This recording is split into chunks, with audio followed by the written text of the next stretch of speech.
All right. Welcome in on this Thursday. So glad to have you here. We've got a busy show, very big details emerging about, Prince Andrew's arrest in the UK. Les Wexner information that we want to get to. Israel running security at Jeffrey Epstein's home in New York that has been now confirmed. And by the way, most all of these stories that you're hearing about, the mainstream media is acting like these are new things. But our guest today, Whitney Webb, who's going to be joining us in a few minutes, was telling all of us about this in her writings and her books as far back as like 2018, 2019. So she's going to be joining us on the show today. Right. Even we had the morning news on us. We're getting the kids out the door this morning. Not even Prince Andrew. Like, that's a lead story. They're leading. It's the crazy. I can't. You can tell. Yeah. I cannot. Okay. I will be able to formulate sentences today. We have a lot to get to, so let's go ahead and get to it. Before, though, we get to the news, Clayton wants to tell you about our friends at Rumble Wallet. I do indeed, because, so many people have been debanked. We've had friends of the show that have been debanked on a regular basis. And I was literally sitting with a journalist one afternoon, and he said, oh my God, they just shut my PayPal down. They just shut down all of my information. I can't get access to my funds. A great reporter who was covering the Ukraine war just shut down. Well, banks cancel accounts, freeze cards all the time. With Rumble Wallet, you control your money. Not a bank, not a government, not a tech company, not even Rumble can touch it. It's yours on the blockchain. Check it out. You can buy several digital assets like Bitcoin, Tether Gold, all in one place. Tether Gold is real gold on the blockchain with ownership of physical gold bars. It's not only a wallet to buy and save, but it also allows you to support your favorite creators by easily tipping them with the click of a button. There'll be no fees when you tip any channel, anybody out there. So check them out at wallet.rumble.com. Again, download Rumble Wallet today, open an account, and step away from big banks for good. Wallet.rumble.com. We also don't want to tell you about IQ Bar because, hey, if you have high important goals for your fitness this year, then you should check out IQ Bar because they have a buffet of offerings that can really help you meet your fitness goals. It's everyday brain and body fuel. What you're seeing there is their cold brew coffee. You can keep this with you wherever you go. They also have various flavors of nutritional bars and nutritional drink packets. And this is something I have in my car all the time because my son is a migrainer, I've said, and we need to have electrolytes on hand. Well, I don't want to give him something with artificial colors and flavors. So that's why we keep IQ bars around because we can quickly serve him electrolytes. And actually, most of us need that in our lives and we just don't even know it. So keep these for your on-the-go busy life. They have several flavors. You can get a sampler to see which one you like the best.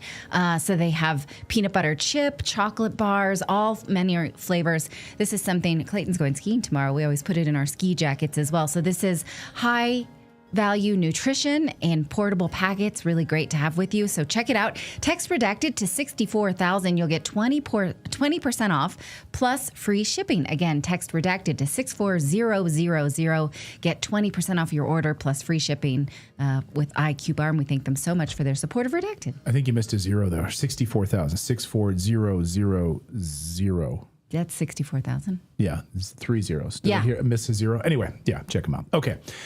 All right. With that out of the way, the brother of a king has not been arrested for a crime in 349 years. Well, all of that changed this morning. British police arrested Andrew Mountbatten Windsor, a.k.a. Prince Andrew, earlier this morning on suspicion of misconduct in public office. Now, this comes after the Epstein files drop and allegations that he passed confidential trade material to Jeffrey Epstein. British police arrived at his residence with multiple unmarked vehicles, took him into custody as part of the investigation.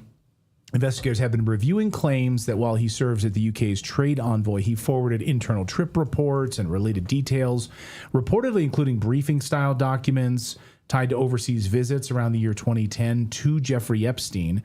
So misconduct in public office, that offense can carry a maximum sentence of life in prison. The irony here, the bitter irony here, of course, is that the charge on paper is about public office conduct and confidential paperwork. This is like Al Capone being put away at Alcatraz, right? For tax evasion.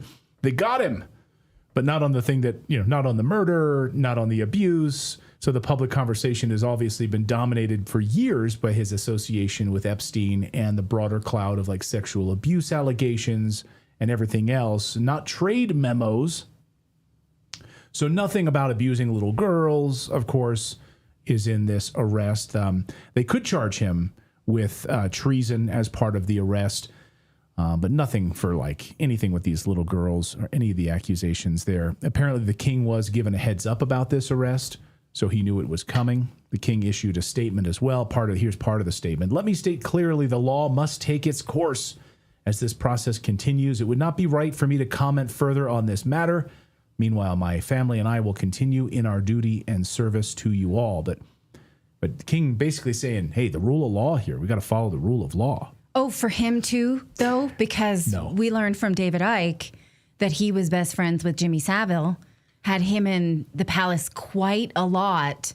So in that context, his brother's behavior may not be a one-off. So can we look into that at all? Or is this the sacrificial meat of the royal family?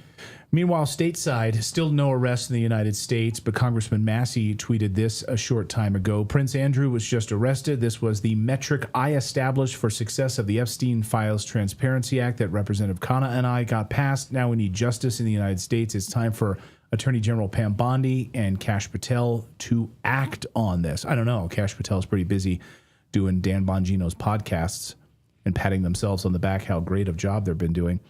Here was Congressman Massey explaining that I don't care if we have billionaires being embarrassed by all of this. We need arrests and we need perpetrators in handcuffs.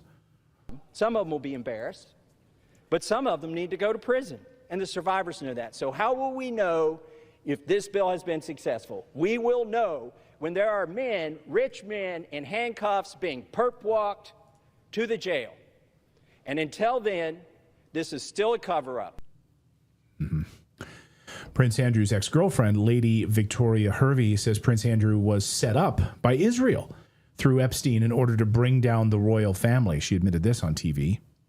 I want this guy to stay alive. But what is the motive in this case? What is the motive of the person who, in your view, falsified this photograph? Oh, well, they were taking down the royal family, weren't they? Well, who were? Maybe Israel. Who knows? Israel? Goodness me, come on. What do you mean, who knows? I mean, you're putting forward all these photographs. You've got no... This is real. No, it's not. This is all false. Okay, all right. Well, maybe go back to bed. Why would Israel be taking down the British royal family? Tell me that. Why would Israel do any of that? Why? And the photographs are fake. Okay, guys, you should not be getting your news there. That's not. Okay. Meanwhile, in the United States, the Israeli government, we learned from reporting today from Dropsite News, had installed and maintained security systems at Epstein's apartment. I'm just going to quote directly from this. The Israeli government installed security equipment and controlled access to a Manhattan apartment managed by convicted sex offender Jeffrey Epstein, according to a set of emails recently released by the Department of Justice. So this equipment was installed starting in early 2016 at his residence, where former Israeli Prime Minister Ehud Barak frequently stayed for stretches at a time. The security operation was called Ehud's apartment. Not ambiguous at all. It was in place for at least 2 years. Emails from the DOJ disclosure show, with officials from the Israeli permanent mission to the United Nations corresponding regularly with Epstein's staff regarding security. The apartment was technically owned by a company connected to Epstein's brother, Mark Epstein, but was effectively controlled by Epstein himself. So basically, Israel took over security at Epstein's home. They were literally in charge of security, who's coming, who's going. Watch Ryan Grimm from Dropsite News explain this reporting. The Israeli permanent mission at the UN was responsible for security at Jeffrey Epstein's apartment. That's according. Yes, so that's according to emails that we found in the files.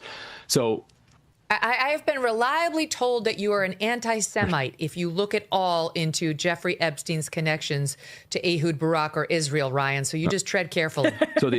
So what's probably going on here? So this is related to Ehud Barak staying for such long extended periods of time in his apartment, which undercuts Ehud Barak's previous argument that I barely know the guy, I have no relationship with him. He was staying so much in the apartment that the Israelis literally took over security for the apartment. So the maids and any guests that went in and out of the apartment had to go through background checks and had to be confirmed and coordinated with the Israeli consulate at the UN.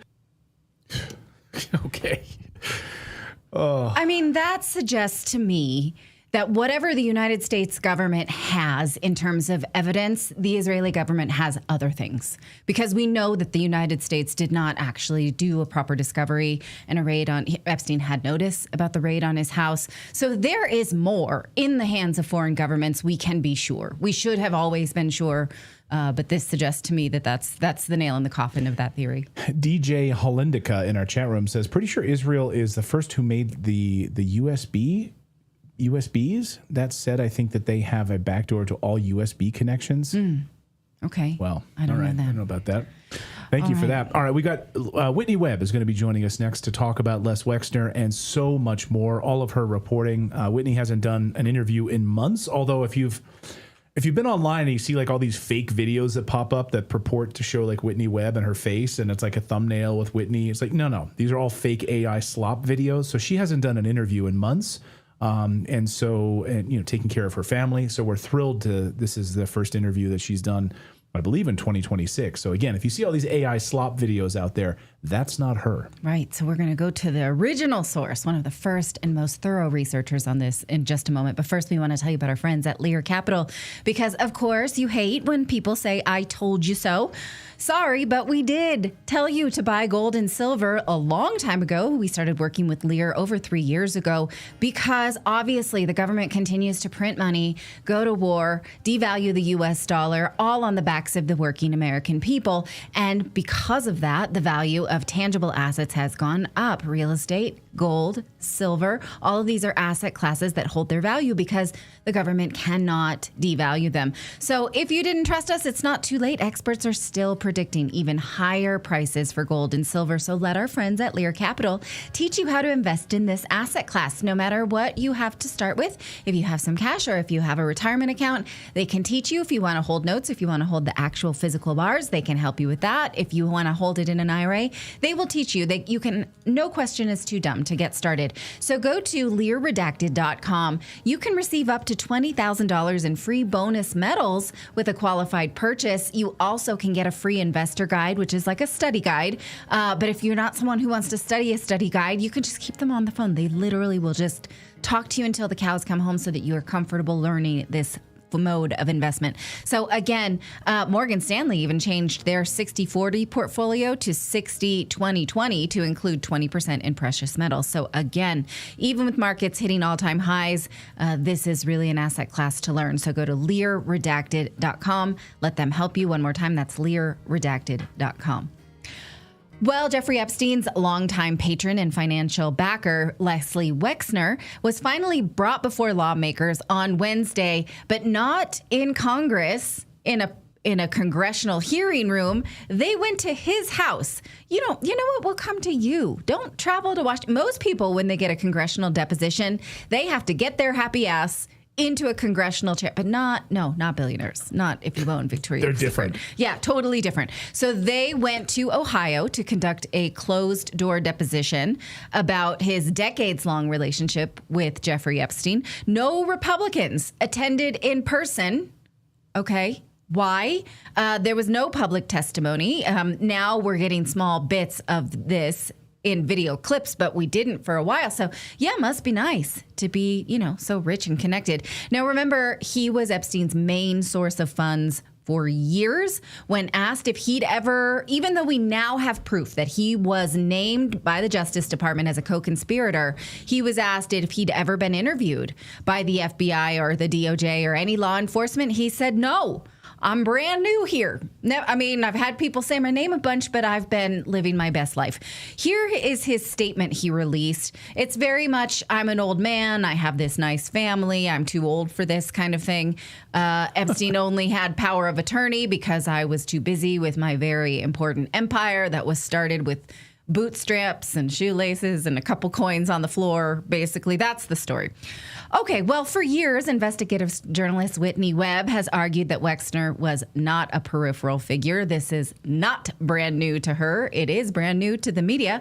And so we're so lucky to have her join us today. I believe this is one of your first interviews since all of this document dump. So thank you so much. It's great to see you. How do you feel about Lex Wexner getting this, billionaire treatment? Great to see you. Yeah, well, nice to see you all too, and thanks for having me. Yeah, so it's really not, it should be pretty telling to everyone that he had Congress come to him instead of having to go to Congress. Exactly how Leslie Wexner operates. He's the richest man in Ohio. As I've documented in my books and a series of articles, he's been linked to crimes that have been covered up by the Columbus Police Department, leaving murders, among other things, unsolved to allow him to continue to engage in the impunity that he has enjoyed pretty much ever since he began engaging in criminal activity, which, as far as I can tell, at least goes back to at some point in the early 1980s. Around the time he was, becoming a billionaire, which I believe was in 1985 or so.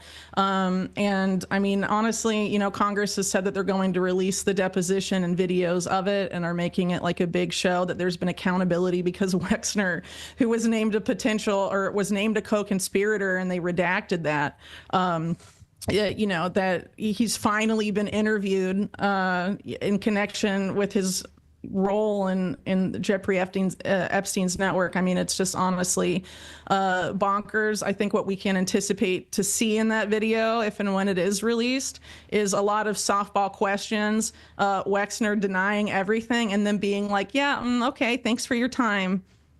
Right. Yeah. Thanks for flying out. I hope you had a nice lunch here at my mansion in Ohio, but I'm not going to Washington, D.C.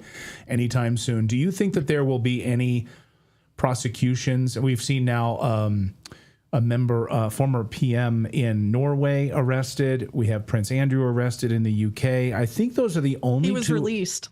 Oh, he was released?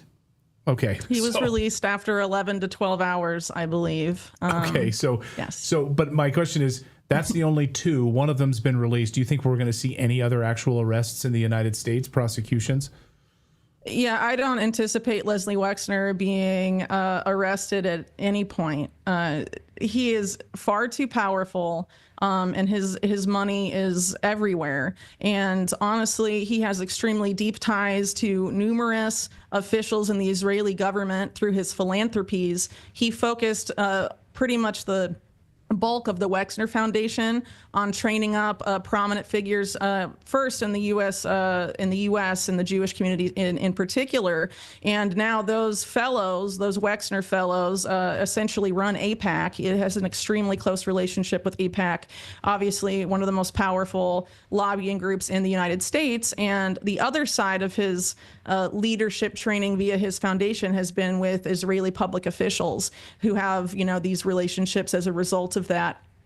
With Wexner, and I doubt, given, AIPAC's influence, as well as, what you touched on earlier with Israel's role with Epstein, it just does not seem particularly likely in any capacity. And I would also refer to the fact that one of the things that will never be investigated is the role of Epstein and also Wexner in this scandal that was covered up in the mid-1990s under the Clinton administration that's remembered today as Chinagate, but was obviously a lot larger than that. It was a smuggling operation that utilized Southern Air Transport, which you'll remember as the CIA front that was used to smuggle drugs and weapons during the Iran-Contra era. After the Iran-Contra era, the Iran-Contra crowd utilized the same network again to facilitate Chinagate, and they used Southern Air Transport, which came into direct connection to be dominant in that same period of time, was dominated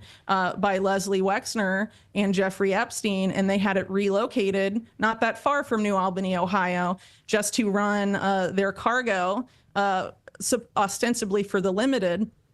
from the Rickenbacker Airport in Ohio to Hong Kong. And people like Ohio's Inspector General called it the Mayor Lansky route because he argued they were affiliated with the mob. And Columbus PD, just a few years prior, had produced a document linking Leslie Wexner to the mob and his network in the murder of the lawyer for the Limited, Arthur Shapiro. And in that document, they detailed extensive ties of Wexner to organized crime affiliates. And as I noted in my book, citing Catherine Austin Fitts, she was at an event and overheard a government official say that Leslie Wexner was one of the main launderers for organized crime cash flows in the United States. And this is something, as I've detailed in my book, that Epstein was very involved with this network that involves organized crime and intelligence, specifically in allowing them to illicitly move funds and in money laundering. And so, arguably Epstein was a front for that for Leslie Wexner. And this is stuff that they absolutely will, they just can't touch with a 10-foot pole without massive reverberations, for the national security state of the U.S., which has been beholden to this, shadow government of sorts in which Epstein operated, but he was a middleman for it. He was not the head of it. And so until there's an investigation into the people behind Epstein, including Wexner, and justice there, I think most of what we're going to end up seeing is going to be superficial. And maybe more will be admitted or discovered in these Epstein files, but don't expect the government to necessarily do anything about it. Right. Superficial is the right word because it seems like, and we don't have the full tape, but Democrats just were like, what did you know? Nothing? Okay, that's fine. We're going to go talk to the cameras now. So they didn't actually come with details of why'd you kick people out for asking about this power of attorney? Why would he have more rights than you to your estate? How come he can buy islands and you just kind of don't know, which is what, you and I might come with a lot more homework and say, explain these things. And they let him get away with like, I just don't know. I don't know. So why do you, Go ahead. Well, I was just going to say a lot of Wexner attempted to wash his hands of this years ago, saying that they disentangled themselves in 2007. And since then, it's now been shown that they were communicating a year after that. So now it's proven that he was lying. But basically, the excuse he gave is that Epstein embezzled money from the foundation, but they never showed any proof of that. Right. Money was moved around. He's like, I'll never get an accounting. But there's no evidence that Epstein embezzled it. Yeah. They never charged him. So if you want to believe the Wexners that Epstein embezzled $42 million, they were just like, okay, that's fine. Bye. Keep the $42 million. Friend of the show, Derek Brose, just wrote a piece about Les Wexner's very bad week, because not only he had to testify in front of Congress, but also in the OSU sexual abuse scandal. And there's a whole hornet's nest there tied to, of course, his brands and OSU. I mean, maybe you could talk a little bit more about that. Well, he's one of the main donors to OSU. I think their medical school is named after him. He's been on the board of overseers or trustees of OSU for a long time. I'm not sure of his specific connection to the sex scandal, but I think it's worth looking into, considering that not only do you have, for example, as we've just discussed, his connection to Jeffrey Epstein, but other executives that worked under L Brands for Wexner, including, I believe, the former head of Abercrombie and Fitch, have been charged with sex crimes against minors. So why is this a repeating pattern around Wexner money? Right. Such a good point. Now, I'm very curious because I only in these files learned about Dennis Hirsch, who took over for Wexner. And he said, look, Dennis Hirsch had the same power of attorney, the same. Is that true? And do we know anything about continued involvement, or is there a credible story that it ended with Epstein? What do you mean ended with Epstein? What ended with any Epstein? kind of, suspicion, any cloud of suspicion ended around Les Wexner when he sent Epstein packing in 2007. You mean in 2007, Wexner stopped engaging in any and all potential criminal activity? And so right. That is his story, is I was never connected to any criminal activity. And then Dennis Hirsch comes in, and then there's no cloud of suspicion ever again. So I don't know much about Dennis Hirsch. He says in this deposition, in this statement that, Dennis Hirsch had the same power over my estate that Epstein always had once I replaced him. So what do you know about Dennis Hirsch, and is that true? And he's dead now.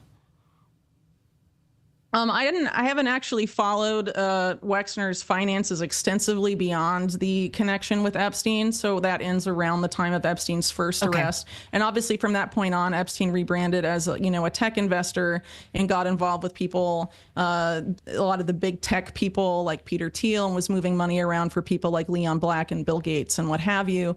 So seemingly moved on from him in that period. But given, a lot of his activities earlier on from that period, which I have studied extensively, I don't really anticipate that a lot of Wexner's activities that are less than legal would have discontinued just because he replaced Epstein with someone else. Right. All on the up and up now. Yeah, it's all good. You've been reporting on the Epstein files for years, or Jeffrey Epstein specifically for years. What do you, since we haven't had a chance to talk with you since these files dropped and you haven't done any interviews about it, what is genuinely new to you in these files that you maybe didn't know before? What changes the story? And what's just like maybe repackaged material that you've known for a long time? So, I haven't had a chance to, it's like millions of files, so I can't really speak to the whole dump and say, but it's definitely corroborated a lot of things that I've reported in the past. That's Israeli intelligence stuff. I've been working on a story on and off since 2023 that I'm actually about to release, but it was about this sheik who has now been noted as having been redacted by the DOJ, who was sending torture videos to Epstein. I was following that guy for a while, and then Drop Site published emails between them last fall, and now there's even more that are just extremely disturbing this time. So that really opens up that story even more, and I'm actually kind of glad that I ended up waiting a couple of years to publish it, just because it'll be more comprehensive now, because that's a story that really goes back to the Bush administration, and not a lot has been said about Epstein in his time at the Bush administration. Allegedly, the sweetheart deal, received approval from higher ups in the Bush administration. According to Nick Bryant, it was either former Attorney General Alberto Gonzales or it was George W. Bush himself. And if you look at that particular relationship, it was going on in the Bush administration and may have had a role in the Bushes wanting, or Gonzalez potentially wanting to keep the heat, or help keep the heat off of Jeffrey Epstein. But there's a lot of things, and it's hard to cover them all, because for a long time, it should have been pretty clear to people that have followed this case closely that there are a lot of different angles, because Epstein had a lot of interest and directed money to a lot of different avenues. So one example is transhumanism. Another is his interest in eugenics. These are reflected in the emails that have been released, his interest in cryptocurrency and stable coins and Bitcoin, things of that nature. Really any other angle you want to talk about from, the period these emails cover is reflected in there. But what's interesting is that there aren't a lot of emails from the early 2000s when some of the stuff with the Bush administration that I'll be publishing a report on soon were going on. And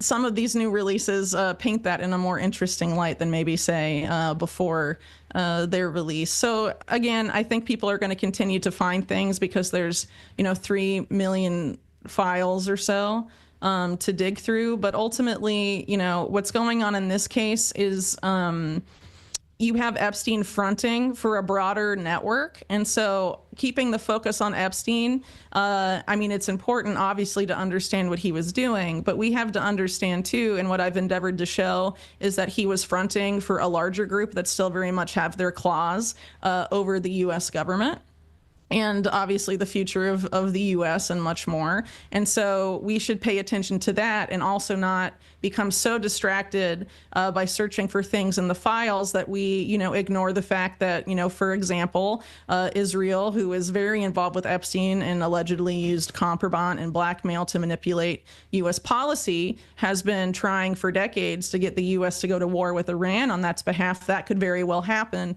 So let's not forget to pay attention to other things and be be, fall into get distracted at a time when, the people that Epstein helped serve, among other groups, might be finally getting what they want at a major cost for American lives and money, and obviously other civilian lives, among other things. I guess there's a lot more I could say too, but ultimately, I think there's a lot more needs to be done in investigating Epstein's activities as it relates to finances. There's a lot of ties to various financial crises, efforts to short currencies around the world. He was a known Forex trader. He worked with a lot of currency traders and had connections to them. People like Jimmy Goldsmith, for example. And others that were referred to by the New York Times in the 90s as a cabal of, currency traders that were basically destroying whole economies. And pretty much everyone in that cabal has ties to the Rothschild banking dynasty, which Epstein in these recent files acknowledge he represents. But that's quite clear that was the case. If you read my book, Robert Maxwell openly fronted for them, among other interests. And so if we don't follow these threads, as I've been saying, away from Epstein and higher up, he was being puppeteered by people, and he was obviously of use to them. I think the narrative that Epstein was an idiot and all of this, maybe he didn't use good grammar in emails, but he was obviously sought out for his abilities in, illicit finance and, smuggling, among other things. So I think, it's important to keep all of that in mind if we actually want to understand what was going in here and have any meaningful pursuit of justice. Yeah. A lot of things you just said there, and I want to unpack. So, let's just talk about this. So Natalie wants to ask you about the Clintons, which we will, the upcoming depositions. We'll get there in a minute. Oh, good. Yeah. I want to follow up with you on the Sultan story, because you said you've been working on that since like 2023 on bin Sulayem, who now has stepped down.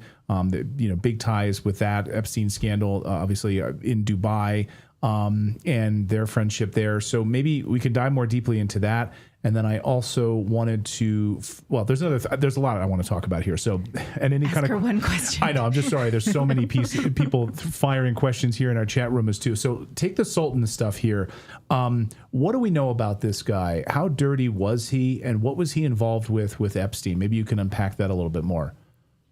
Yeah, I don't want to give too much away because I would like the article to come out, because I like having my sources publicly available when I go out and publicly talk about stuff. But essentially, this was a guy that almost successfully took over every major port in the United States. And it was facilitated to the outrage of Congress by top people in the Bush administration, some of whom later engaged in the Epstein cover-up. And so if you've been following some of this recent reporting in the emails, of Epstein's relationship with this guy, they say the earliest they can date it to is 2006. There is photographic evidence it happened earlier, at the time that this group was lobbying these top Bush officials to sign off on this movement. It was really an acquisition of the existing port operator by Dubai Ports World, which is what bin Sulayem was managing. And intimately involved in this is a guy that I was initially following and was a source of my article initially, which is Andrew Farkas, who's long been known as Andrew Cuomo's money man, as it were. And a lot has come out about his relationship with Epstein as well, but he's been a frequent business partner of this guy and connected him with Trump, for example, because with a DP World affiliated real estate firm, Trump did a lot of his Dubai-based and UAE-based building, including on the Palm Islands, which this guy ultimately controlled. And it gets crazier than that, if you can believe it. For example, Farkas has intimate ties to the missing HUD money that Catherine Austin Fitts has talked about at length for decades. It's pretty much provable that he was involved in siphoning a lot of it off, and then gets intimately involved with this particular network, including Epstein, who was a known money launderer for the Iran-Contra crowd. in this, shadow government of sorts. And then, as we know from the later releases, these were they were very involved with Epstein's activities at the Virgin Islands. The Sheik helped him purchase his island when he normally wouldn't have been able to. This team of him and Farkas, intimately involved in USVI stuff even beyond Epstein, co-owned a marina with Epstein that he needed to control in order to traffic girls to and from his island.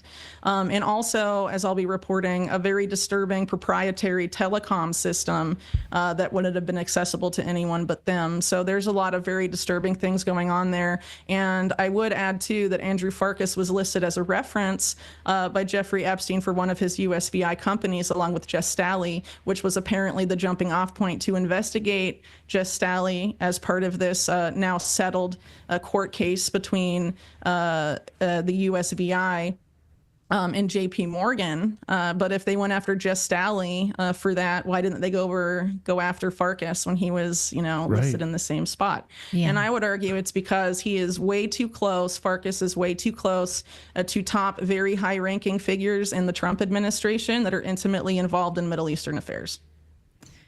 Right. Jeez. Maybe you can unpack that piece a little bit more, the Middle Eastern affairs piece, as we barrel towards war with Iran, probably on March 1st, according to sources we've been speaking Jared Kushner.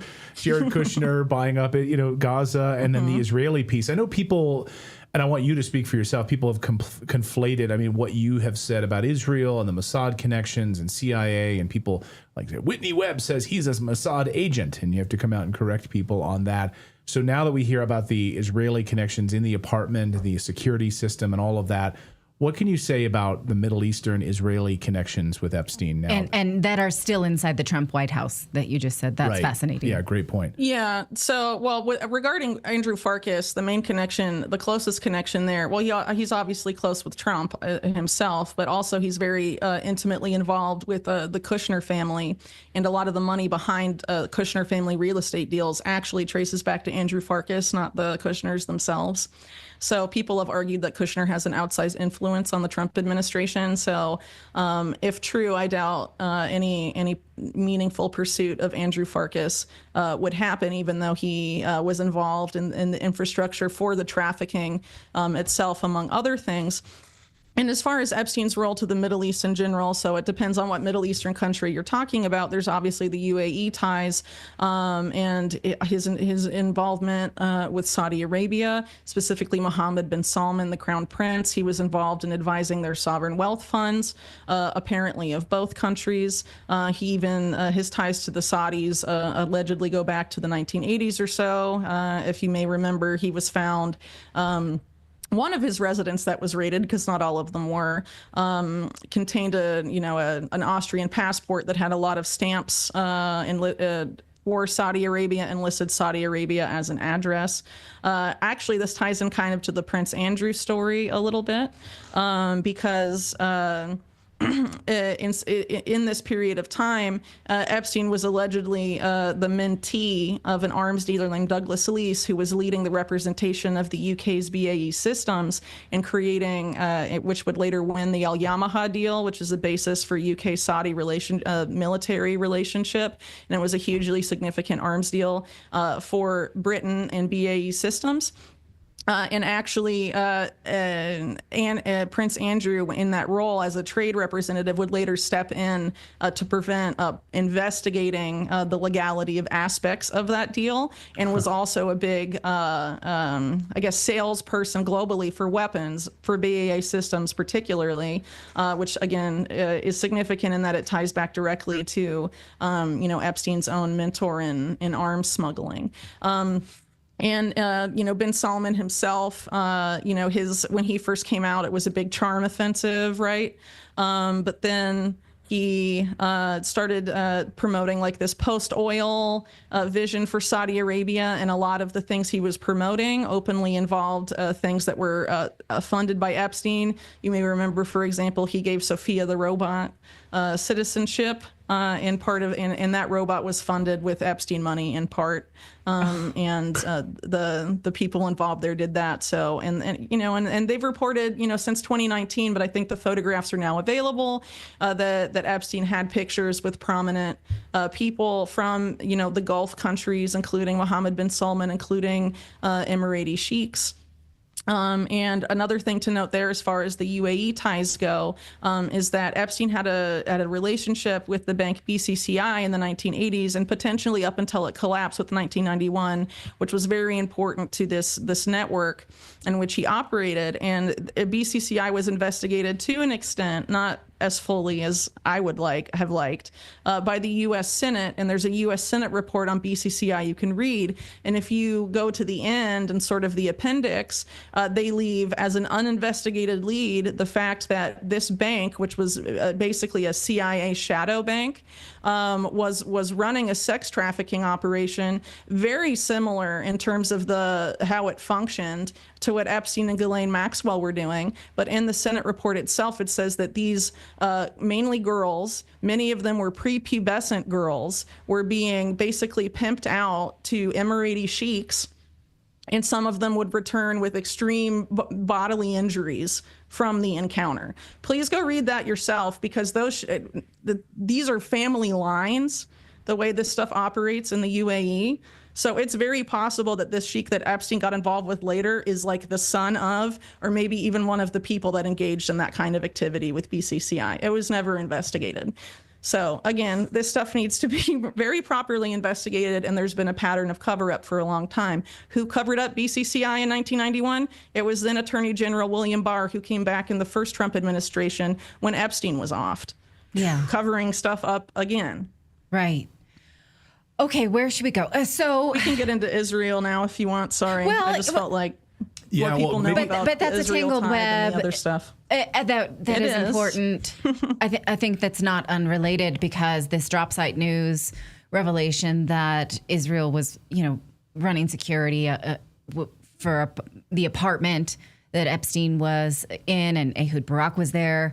It tells us unequivocally that there are foreign governments that have intelligence that our government does not. So we would never see things in our own justice.gov/Epstein, things that may be in the hands of Israel or Iran. Even Iran is saying, we have some evidence of U.S. corruption too. We don't know what to make of that. What do you make of that? Yeah, I mean, if Israel has stuff, they're obviously not going to share it, but they have a history of doing this stuff, even to their own operatives. So as an example, like Robert Maxwell, he was filmed and Israel filmed him having sex with, a variety of women when he was in Israel domestically visiting for various purposes while he was working for Israeli intelligence. They kept files on their own. So if they do that to their own, I think the Epstein case shows that they definitely do that to other people as well. And as I've noted in my work, this type of behavior in which Epstein engaged in is not anomalous. And a lot of governments have done this for a long time, particularly this network, which Epstein was involved in, which, again, I've argued for a long time is transnational in scope, but involves, probably most closely the U.S., Israel, and then former Soviet bloc countries, as well as Russia. And a lot of that is thanks to people like Robert Maxwell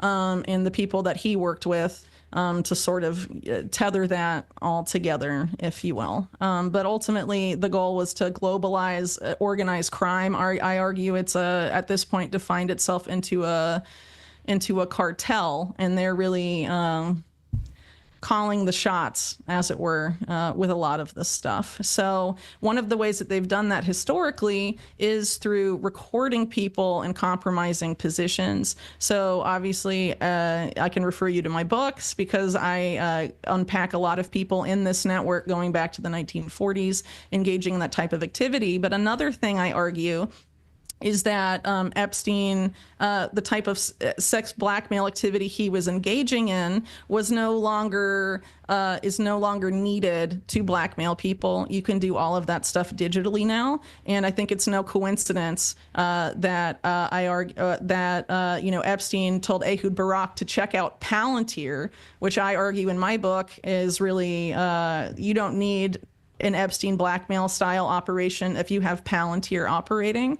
And there's a straight line, as I've noted in other past articles, from the Promise software scandal, which involved Israel, the CIA, this exact network, including Robert Maxwell, among other figures that pop up repeatedly in the story, all the way through Palantir's creation as a rebranding of the Bush era Total Information Awareness program. How dirty is Peter Thiel, Alex Karp, and their connections with Epstein in all of this?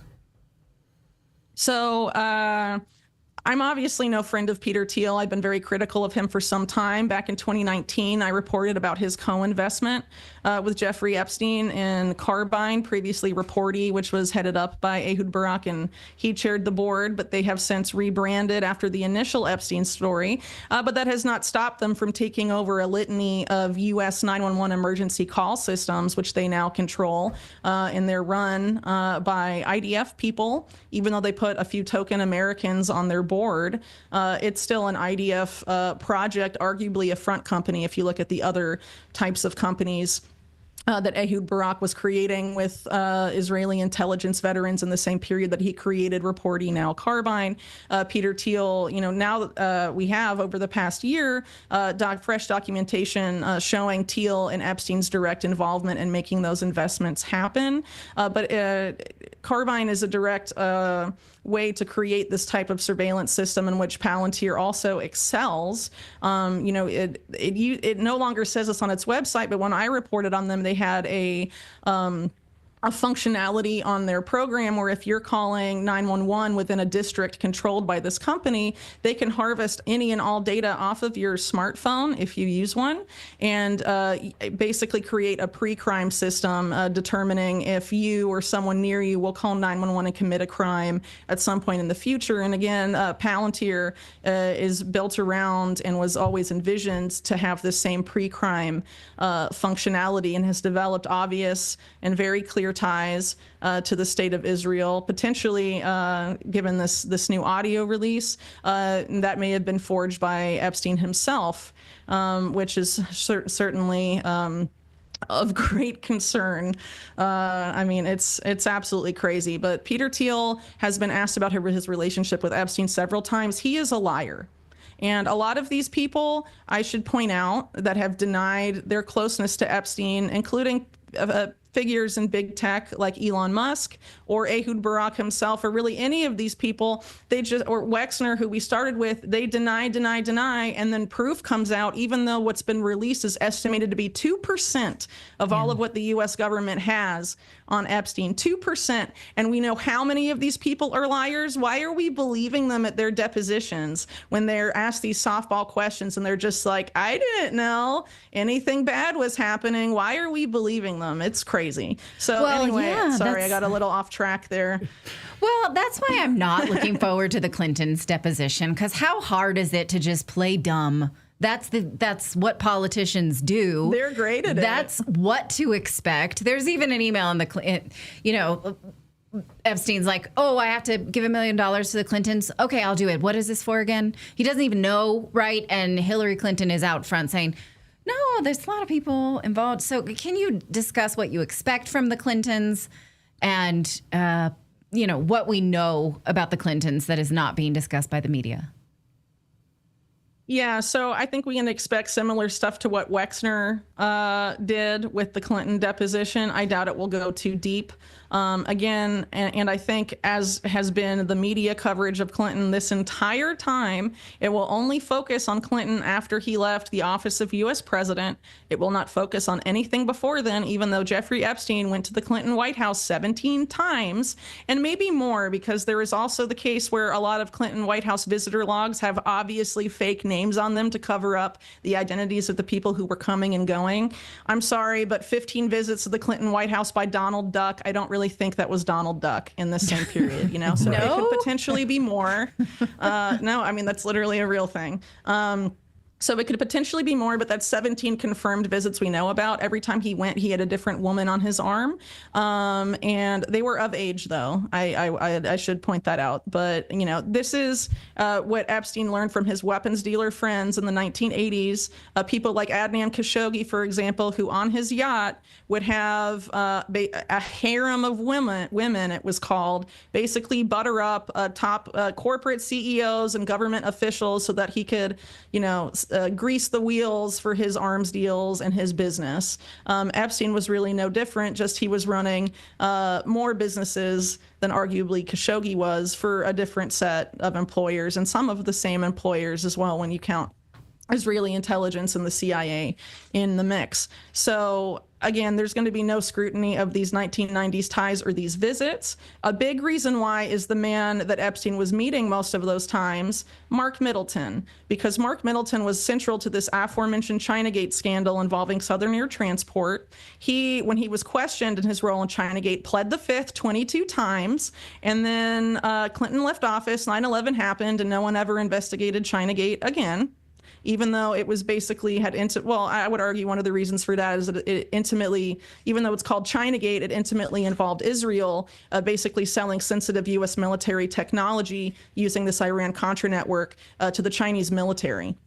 Obviously, an outrageous scandal for U.S. national security, but that shows you how influential this network is, and how, you know, a lot of stuff about China, let's give up all our rights for a Chinese arms race with AI is a complete bullcrap narrative, among other things. But basically, Mark Middleton is, you know, we know that Epstein ended up dead in a prison cell. We know Jean-Luc Brunel ended up dead in a prison cell. The same year that Jean-Luc Brunel died in a prison cell, Mark Middleton died extremely suspiciously, even for other members of the Clinton kill list, as it's called.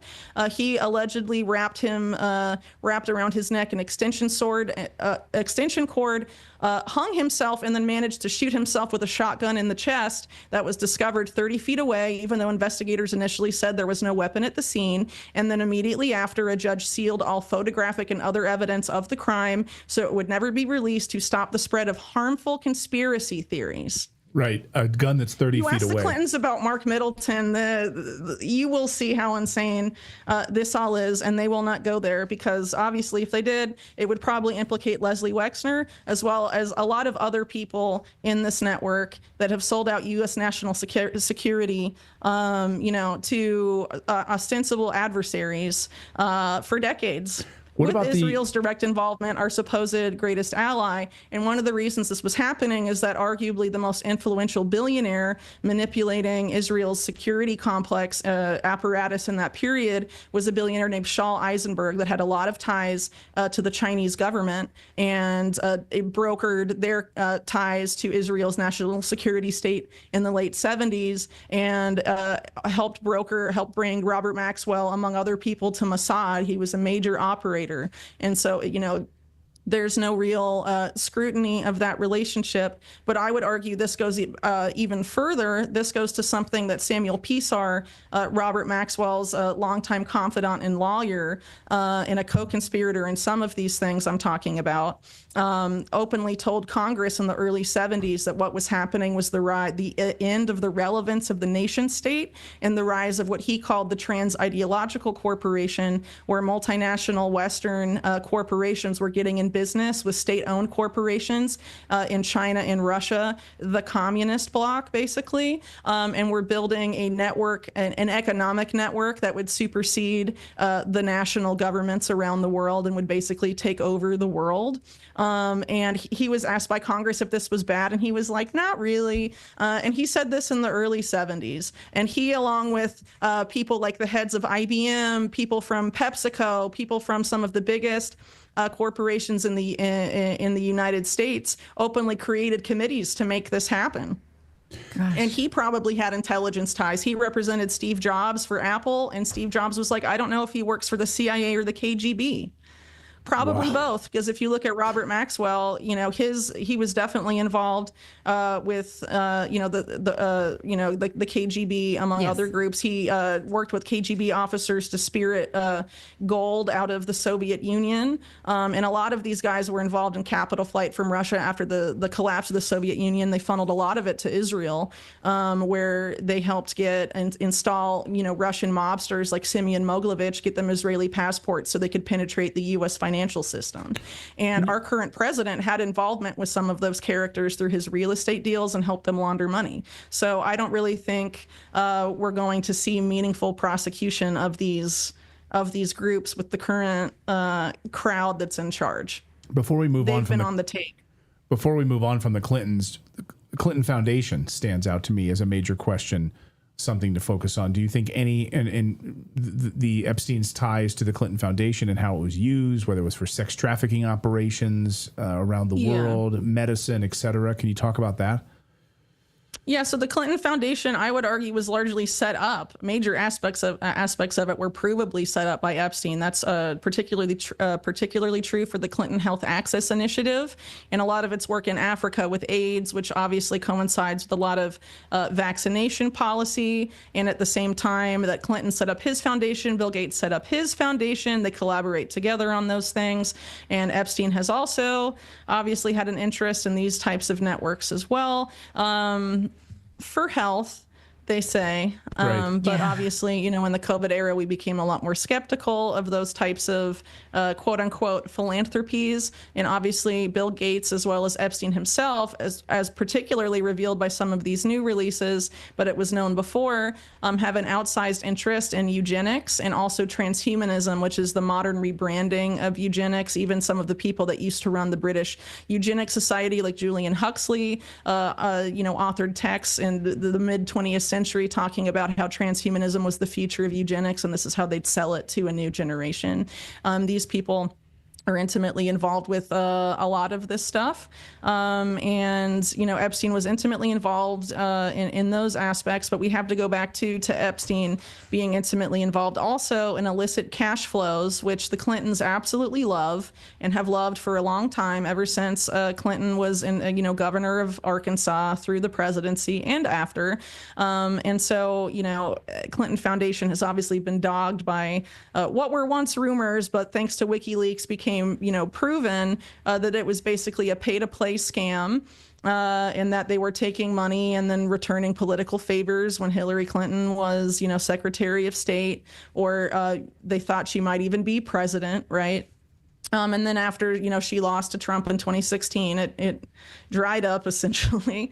But also, in addition to the other philanthropies, you have the Clinton Global Initiative, which was allegedly Epstein's idea. According to his defense lawyers, he was part of the core team that developed the concept for the Clinton Global Initiative, which is kind of like a Clinton brokered Davos, World Economic Forum style meeting. And they passed money around to Ghislaine Maxwell's Terramar, for example, among other things. And so Epstein was obviously very sought out in the not-profit world, arguably because he was very good at tax shelters, and a lot of these billionaires want to get tax write-offs or not have to pay money in tax.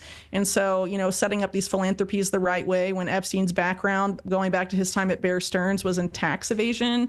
Obviously, I think that points to why they were so interested in having him be involved in setting up their nonprofits. And there's also the fact that you had Epstein, I think it was Bill Gates, wanted to talk to Epstein about getting a Nobel Prize, apparently because he had influence over the Nobel Prize Committee.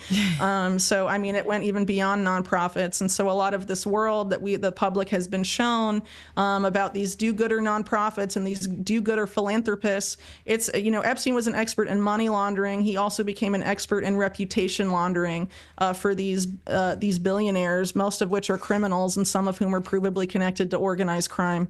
When I was just leaving CBS in about 2010, 2011, I was asked to pitch a panel to the Clinton Global Initiative as a tech expert, because I had been at CNET and CBS as a tech reporter. And I pitched something. I had just read Jaron Lanier about fighting your addiction to social media. And I pitched something about not being addicted to social media, and they were like, nope, get out. They didn't want that. We want them to be addicted to social media. We are trying to entrap them. So goodbye. So I never got asked to speak, thankfully. That's just a little anecdote I thought you'd enjoy. Okay. That is interesting. Yeah. Can I ask a question? Can I ask a... Go ahead, Philip. So, so I'm like listening to all these ties and then just thinking, like with Kash Patel coming out, like basically saying Epstein trafficked to no one. It's very clear that the people involved in this, the power behind it, want the fall guy to be Epstein, and nobody's buying it.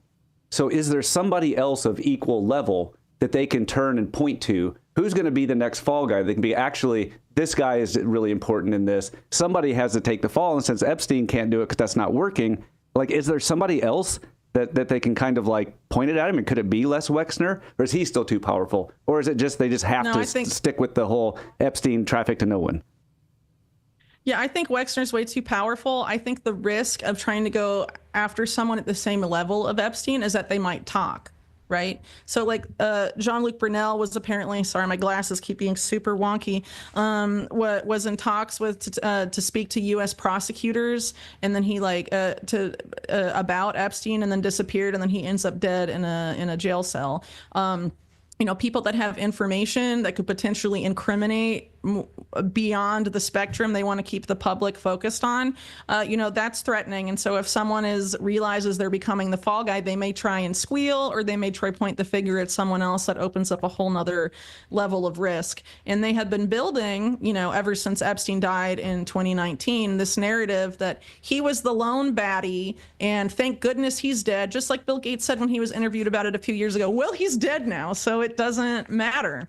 Right. And so I think they're going to keep running with that, honestly, as long as they possibly can.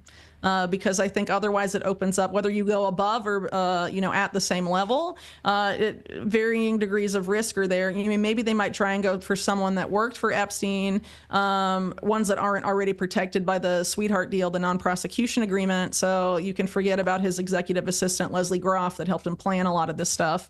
But maybe someone like his lawyers, but that should be protected by client lawyer privilege, right? So I don't know, maybe his brother, Mark Epstein, who's been kind of given a pass by a lot of the people that have interviewed him, given that he owned these buildings that were bugged by Israeli security, government security, and full of these trafficked girls. Which, by the way, in terms of the amount of victims, we don't really know how many victims there were, but it was probably a lot given the volume of girls that were known to be in those apartments. And a lot of them were from places that don't get talked about a lot. So the most well-known victims that we know about are Americans, but a lot of them were from Eastern Europe and Brazil.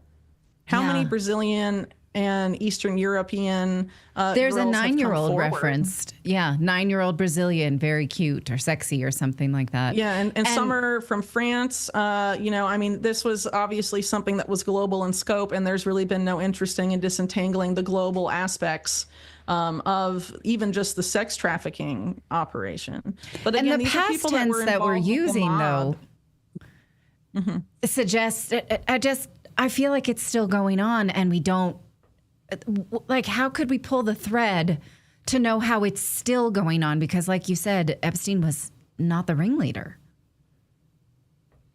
Yeah, so like I said earlier, I think that a lot of this, at least with respect to blackmail, has moved to the digital realm because they compile profiles on you based of your data that are scraped from everything you do online. And that ends up in a Palantir database accessible to every single U.S. intelligence agency. There's 18 of them, and Palantir contracts with every single one. So on the other side of the blackmail angle, obviously Epstein didn't do this just for blackmail.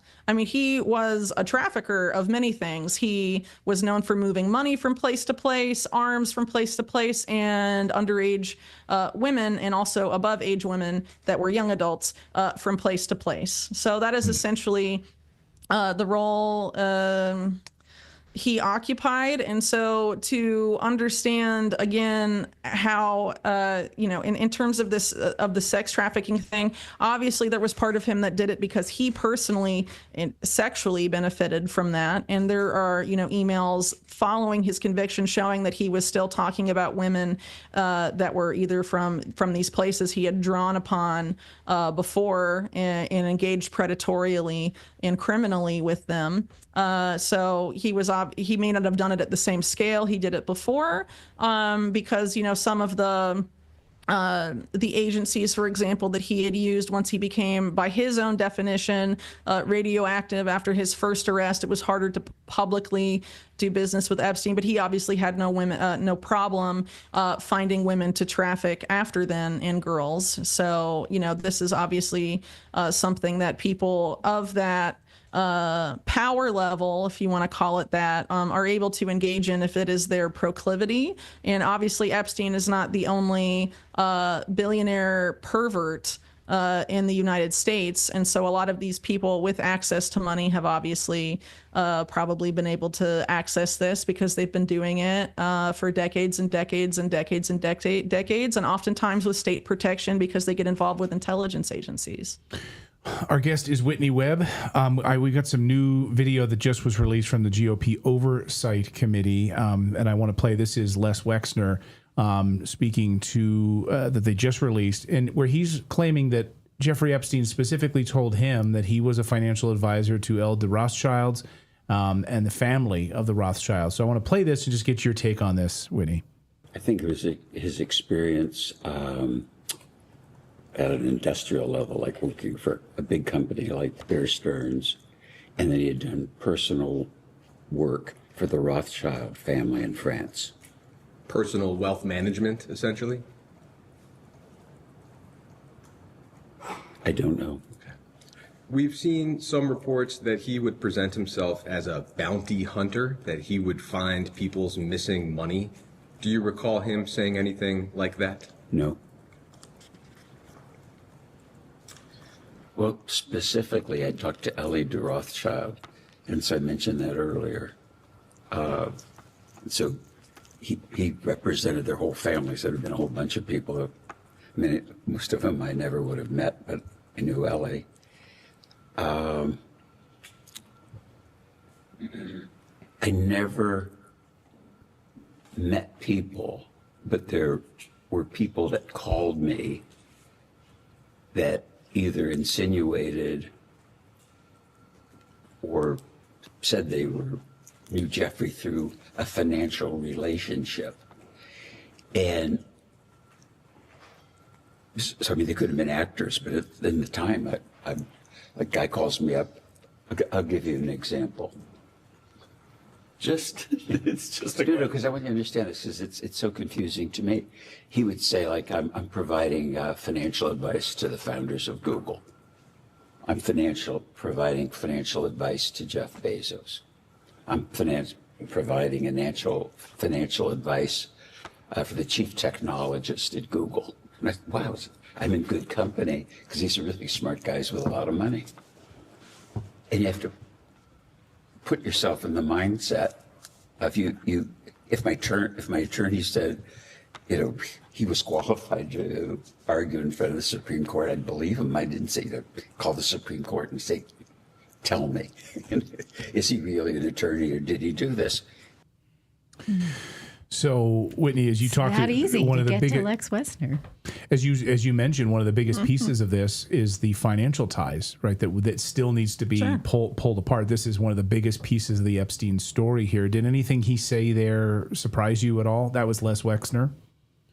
Well, actually, what he said is known.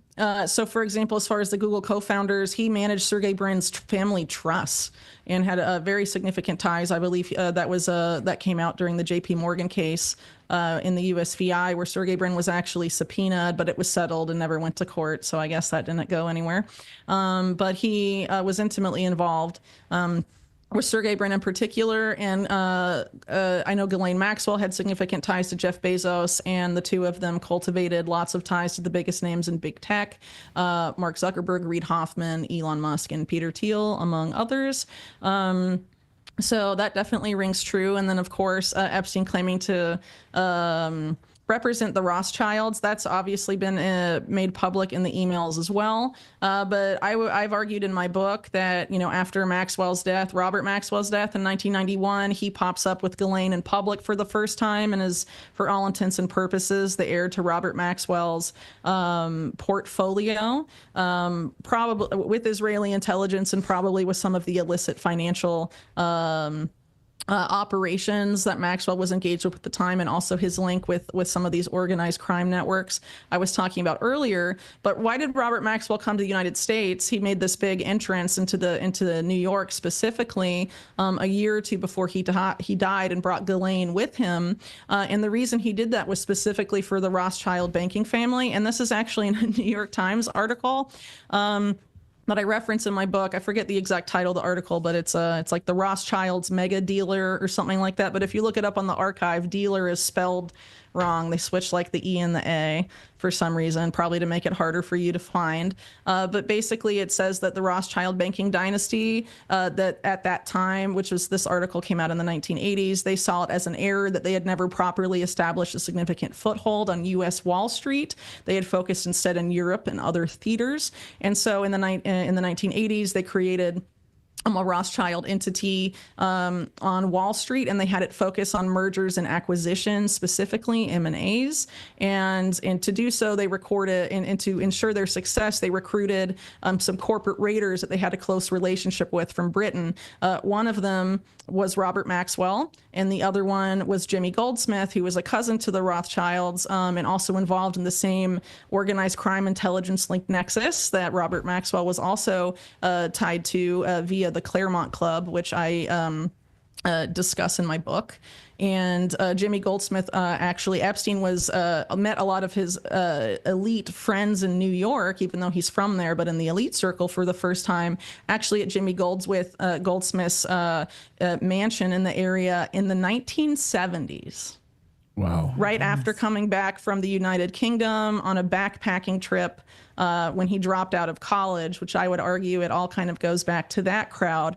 So Goldsmith and Maxwell basically come over and engage in these M&As fronting for the Rothschild family specifically. And then Epstein takes over the portfolio. And then we know now, actually it's been coming out, I think, since there were new releases of Epstein information, I think in the year after my book came out. So that would be 2023 or so, downstream of the USVI case, when it was settled, talking about his ties to the de Rothschilds specifically, which is the French side of that banking dynasty. And if you have been paying attention, you would know for some time that Evelyn de Rothschild in particular, very, very close to Jeffrey Epstein. She actually wrote a letter to Bill Clinton in 1995 that he should meet Jeffrey Epstein and talk to him about currency stabilization.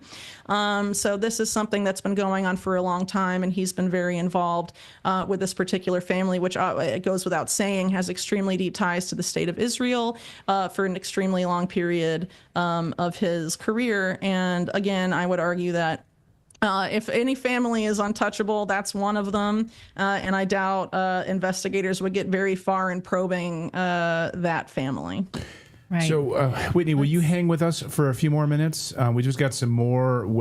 Do you have to run? I just want to make sure that we're not. I have to pick up my kids. So, how much? maybe, I do too, actually. 8 more minutes. 8 more minutes. Okay. So we'll just take a quick pause here. I want to ask you, there's some new Wexner video that just emerged. I want to get your take on that, and then we'll get you out of here so you can pick up your kids. So we'll just take a quick break, Okay, and then sounds good. we'll be right back. Okay, before we do, we want to tell our friends about Cowboy Colostrum, because unlike other colostrum brands, Cowboy Colostrum is the first day whole colostrum rich in bioactives like immunoglobulins, didn't say that nicely, but you know what it is, and growth factors. Now, if you've been a nursing mommy like me, you know what colostrum is because it's the first substance that you make. It's called pre-milk. It's like a probiotic, a prebiotic, an antibiotic. It's all the good stuff that sets your baby up with all they need to face the world. Well, you still can benefit from that without being a nursing infant. You can take bovine colostrum. Cowboy colostrum colostrum isn't processed or stripped down. It is the whole, full fat, high in protein, and ultimate nutrient density. So check it out for yourself. They have various flavors, chocolate, vanilla, and strawberry. Go to cowboycolostrum.com/redacted news, and for a limited time, get 25% off your entire order, or scan the code on your screen. Once again, that's cowboycolostrum.com/redacted news. Okay, we're back with Whitney Webb. She's been detailing all of the Epstein revelations since she is one of the best experts in the world. I have to do my pickup. She has to pick up her kids in about 10 minutes, so I'll let Clayton. Whitney, it was great to see you. I'm running to my carpool, and Clayton will keep you for just 5 minutes. Just 5 minutes. All right, keep talking, and then we'll run out of time. I'll shut up. I'm going. Goodbye. All right, bye. Okay. Thank you. All right, so Bye-bye. we got some new video in, and they're starting to release pieces of this deposition, and it's starting to flow out. So I want to play this piece for you right now. Did you ever spend time with Epstein and Donald Trump? Together? Yes.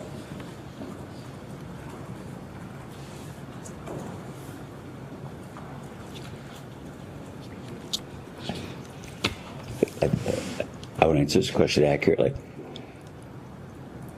I would go to some of the Victoria's Secret fashion shows because they're very important to the brand. At some of the fashion shows, Jeffrey was there and some Trump was there. And I remembered because Trump would always introduce himself to me. And I always thought it was kind of odd that he was at the fashion show because he had nothing to do with fashion. Did you ever spend time with Epstein? So he finds it odd that Trump would go to a fashion show, and he had to go to these Victoria's Secret fashion shows, not because he wanted to see beautiful women in their underwear backstage, but because it was so important to the brand. Yeah, I don't really buy that. Well, actually, I mean, it's possible he wasn't interested in the women. There's been rumors for a long time from local Ohio journalists that Wexner is not actually interested in women, and that his wife is kind of, a beard, as it were. Interesting. Which is very possible because in some of these files, there, I believe, allegations from one confidential human source alleging that Epstein and Wexner engaged in relations themselves. And that, has been alleged also, years prior by a local Ohio journalist that covered Wexner and Epstein for a very long time in the 1990s and early 2000s named Bob Fitrakis.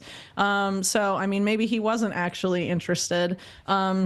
But what Wexner is interested in by his own admission, according to this New York Magazine interview that he gave in the 1980s, is accumulating more and more power and control. And the reason he says that in that article, it's so crazy you have to go and read it, is because he considers himself demonically possessed by what he calls a debuk, which is the Yiddish term for a demonic possession. And he says he had it when he was a child, it left when he was a teen, and then when he was 40, it returned to him and makes him want to accumulate more and more power and become more and more powerful and grow his business. Given everything we know, that's just the icing on the cake, as it were. Well, some of the other stuff that that maybe we haven't talked about here briefly before you have to go is I want to just touch on the J.D. Vance connection here. He, as you reported, he did a fundraiser at Wexner's house to raise money. When he was a low-ranking guy, and I would argue that's because every Ohio politician has to try and kneel at Wexner to get anywhere. And that would go for people running for Ohio governor right now, like Vivek Ramaswamy. Also, Wexner's connections to AIPAC. And so this deep web with Israel, but I think you've reported over the years that Wexner funded or groomed a lot of the AIPAC people who then, of course, lobby. Yeah, and his foundation did, but he controls it. And the people he put in charge of it are have ties to this. It's a secret society, but a lot of the people in my book are openly part of it. It's called B'nai B'rith. It's the entity that gave birth to the Anti-Defamation League, which trains, the FBI and law enforcement people. But their board of overseers involved a lot of people that pop up in this scandal for different reasons. But people like Edmund Safra in the 1980s was there when Wexner was recruiting from there for his foundation. Edgar Bronfman was there there. And allegedly the Bronfmans is part of why Epstein ended up leaving Bear Stearns in 1981.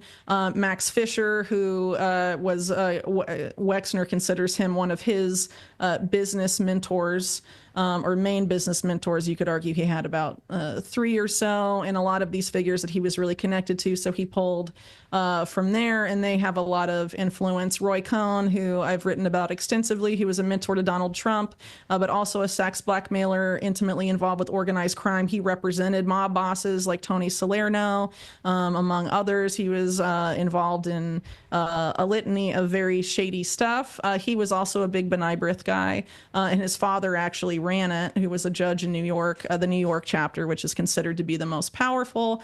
And so, you could argue that the Wexner Foundation is kind of an extension of those power networks, and they've been basically, that foundation has intimate connections to most of the top people at AIPAC and a litany of high power Israeli public officials.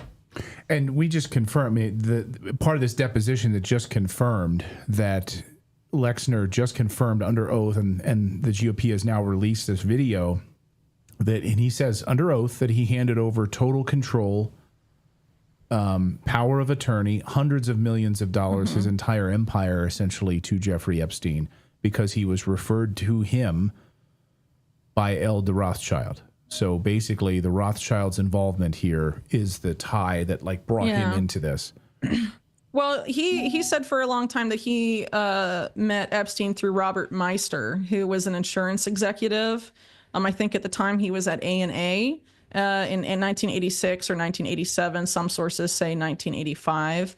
And that what Epstein became intimately involved in Wexner's inner circle around 1987 or so, and then in the early 90s obtained all this power of attorney. But if you recall what I said a few minutes ago about how Wexner views himself and where his ambitions for power come from, if he wants to become more powerful and wealthy, isn't it interesting that he would seek out someone like Jeffrey Epstein and give him complete power over his affairs to do just that for him?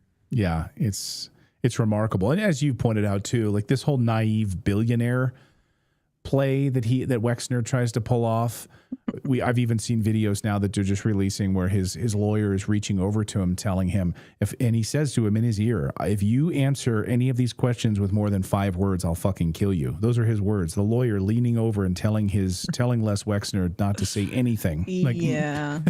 And you got to play the naive old man billionaire. I don't know. I'm just an old man. It's like the mob. It's an old mob trick, right? Isn't Trump odd that he'd be into models? I don't know. I think it was pretty known by the time Victoria's Secret launched their fashion show in the late 90s that Trump was very into models and teamed up with elite models and John Casablancas to do stuff at the Plaza Hotel he owned, and met them through Studio 54 parties. Again, Roy Cohn was involved in that, and got connected with this world of supermodels. He married models. I mean, it's okay. Well, how odd that Trump is into models. Yeah, it's shocking. Whitney, you're incredible reporting as always. So Unlimited Hangout is your website, of course.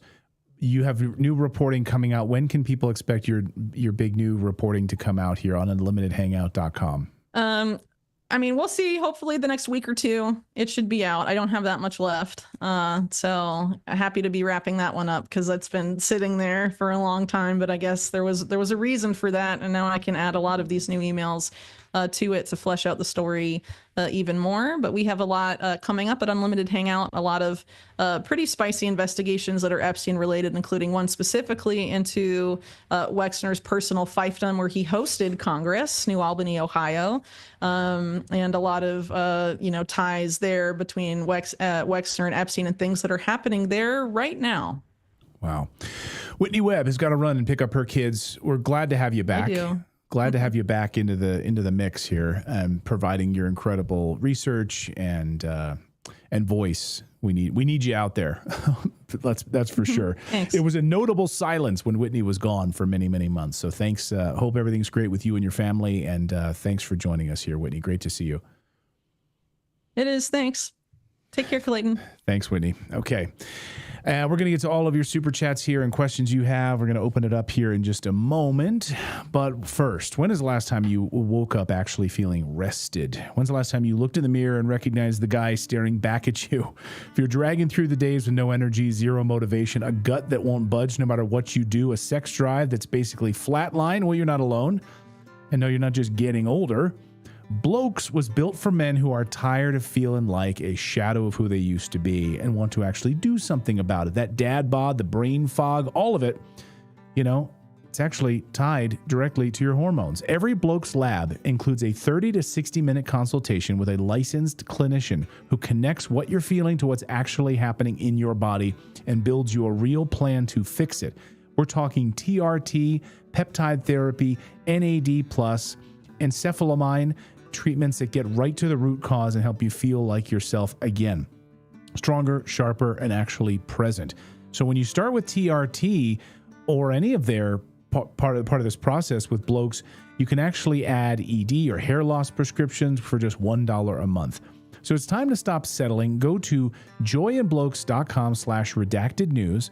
It's JOI and Blokes, BLOKES.com/redacted news for 65% off your labs and 20% off all supplements. Again, that's joyandblokes.com/redacted news. Get 65% off your labs and 20% off all your supplements when you use that code redacted news. And you can also scan the QR code right there on the screen. All right, let's open it up for some super chats here and see what we've got. We've got a lot of them here. Okay, I'm going to ignore. Thank you for all the Ryan Dawson stuff. Appreciate that, but I'm not getting involved in any legal disputes of that. Thank you for your donation there. Appreciate it, JFDFW. Any Epstein ties to the Bilderberg group? They're never allowed to public record what's going on in there. Well, I think, in fact, we talked about the Bilderberg group and some of the connections with some of the members of the Bilderberg group specifically. In fact, we did an interview today separately with Derek Brose just on that very question, but there are definitely ties to that for sure. All right. Let's see. Prep Invest. Thanks. My God, I feel bad for her. Yeah, I feel bad for her kids. If they ever lie, she's going to already be 50 steps ahead of them before they can even speak. And these bots are so annoying in the chat, she says. And these bots. Yeah, we get a lot of bots. Anytime we've got people like Whitney Webb on, or people that are going to call out these like Israeli connections or with all this research, you're going to get the bots. The bot armies attack immediately. That's what's going to happen, unfortunately. They paid. It's cheap and it's effective, Thank you. Fligelanio says, thank you, Whitney Webb. We love you and so grateful. Same to Redacted. And Snowy says, I heard about the fires in Chile and Argentina. I was hoping that Whitney Webb and her family were safe and sound. Indeed. Thank you, GTB, as well.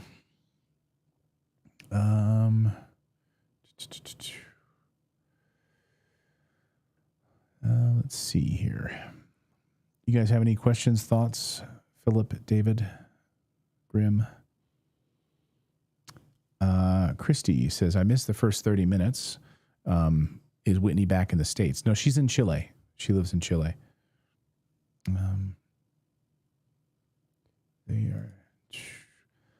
They are deleting literally every comment about a certain region.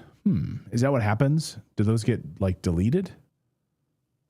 David? Yeah, we don't. I don't know if they just hold them or what. Like, we just never know, because sometimes like we don't even see them. Oh, on YouTube? Yeah. Yeah. YouTube blocks like so many comments. So like YouTube auto moderates comments. So if you're like, Redacted is censoring my comments, no, YouTube is censoring your comments. Rumble does not. So I think you can post things on Rumble. I don't have no problem with it there. I don't think they censor anything, but maybe they do. I don't know. Yeah, not that I know of. Let's see. Thank you. Long Meadow says, thank you, Redacted Crew. Fantastic conversation today with Whitney Webb. Appreciate that. The 7K Army literally raiding the entire show today. It happens. Again, anytime we do stories on Israel or we talk about the Epstein-Israel connection, verifiable facts and emails, we'll get flooded with bots. Like what a better way to show you're not involved than staying out of it, you know? Like Mossad has nothing better to do. Like, leave us the fuck alone, okay? You and CIA, like, shut the fuck up. Oh, man. That's amazing. Maybe they didn't like me telling the truth about what's about to happen with the Iran war that's probably going to start on March 1st, by the way. I just spoke to a military source who says that the USS Abraham Lincoln has now been extended. It's been like one of the longest deployments on record. They were supposed to already come home. They've already been extended twice, now a third time. And with the USS Gerald Ford, two carrier battalion groups now in position, and they're being told that they're not coming back. So they're being held there. So they just got word that they're being extended again, the USS Abraham Lincoln. So getting ready for this March 1st. I'm hearing from military sources that March 1st, in alignment with the Jewish holiday, is when this is going to happen against Iran. So they have to get all of their bots and social media together. That's why lesbian Lindsey Graham was over there, laying the groundwork for that, of course. Jack Rabbit says, yeah, it's redacted censoring on Rumble, and don't say they aren't. They have censored me 10,000 times. Wow. I mean, we do censor links, but that's just because. Yeah. So Jack Rabbit, are you posting links? We do not allow links because links can be spam, and then people click on them and they can get their accounts phished and hacked. Or if you say anything negative about my wife, then we will block you. Yeah. Or if you're outright saying racist, like really, really bad things. Like we have a very long fuse. Yes. So Jack Rabbit, if you literally have gone over that, then you maybe need to check yourself, Jack Rabbit. Yeah. We trust our mods. Yeah.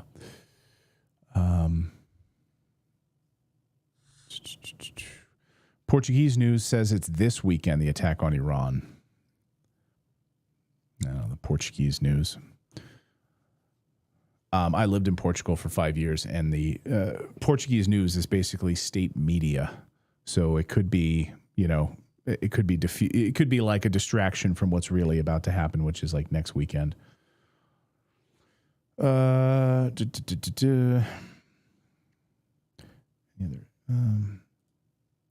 Thank you, Chili Pepper. Great work. Have to use characters even in a super chat to get a comment through. I know we get thousands of comments. It's hard for us to even click on them and put them on the screen here.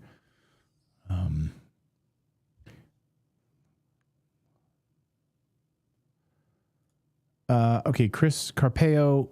Christy Carpeo. So that story that was going around yesterday with Tucker was not true. The reporter who initially wrote that story was wrong. I confirmed that was wrong. So this idea that Tucker was detained in Israel and held against his will was not right. Was not correct. And surely they took that story down or added an edit, right? I don't think so. So yeah, Tucker and his whole team were held and all of this, and no, that's not true. All they did, it was just they just questioned him, like, why are you here? And basically were like a little bit of a pain in the ass, but he wasn't detained. The reporter who wrote the story was basically wrong. So just to set the record straight on that story. Talk to geologist Sean Wilsey. Take two geologist Sean Wilsey when. Okay, don't know quite, Lawrence. I don't understand that one, but thank you. I think it's supposed to be talk. But Your wife, Clayton, is extremely lovely, and we love her when she pulls you up. Bless you, you both, and your team. Thank you so much.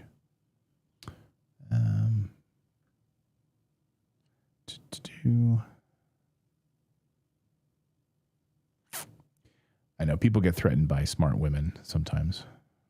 It's okay when a man is like smart, but like when somebody like Whitney Webb or like my wife, like, yeah, I mean, I got terrified and peed myself about 4 times while she was talking.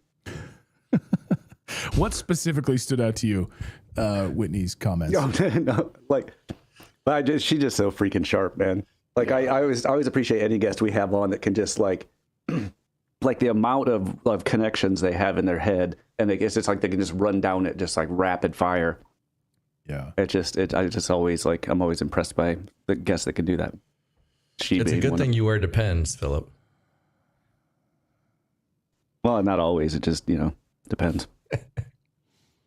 I see what you did there.